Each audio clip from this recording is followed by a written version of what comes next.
Thanks. New at 5, these 3 people plus one more face charges in Fulton County for allegedly trafficking a teenage girl for sex. Investigators with the Attorney General's Human Trafficking Prosecution Unit announced the arrest this afternoon.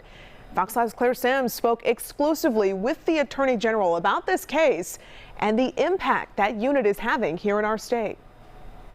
Attorney General Chris Carr says this was one of the first cases that their new Human Trafficking Prosecution Unit investigated from start to finish. An alert came in, our investigator saw it, and it went from there. Georgia Attorney General Chris Carr says it was an alert from the National Center for Missing and Exploited Children that captured the attention of his Human Trafficking Prosecution Unit.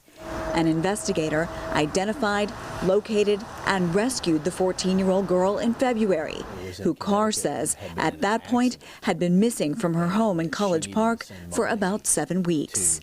Now, after a 10-month investigation, the Attorney General's office announced the arrest of 4 people on charges of human trafficking for sexual servitude: Jody Netter, Jahandria Sebron, Rafael Olivia Sewer, and Cordale Thayer. Investigators also charged Netter with rape, child molestation, and cruelty to children. Thayer faces cruelty to children, false imprisonment, and aggravated assault charges. The life of that young girl is going to be changed for the better. And as I've said, I just can't imagine the fear that these victims go through, that these adults are taking advantage of them. And here you had 2 separate male-female teams that were exploiting this young girl, and they won't be doing it again. AG Carr says they launched their human trafficking unit in 2019, and it allows his office to not only prosecute cases, but investigate them, rescue victims, and help connect them with resources.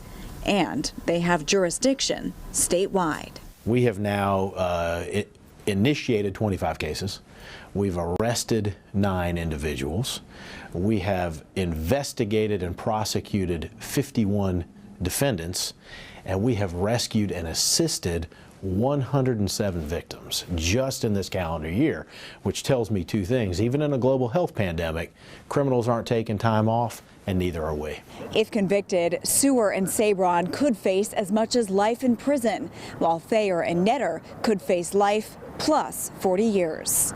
In Atlanta, Claire Sims, Fox 5 News.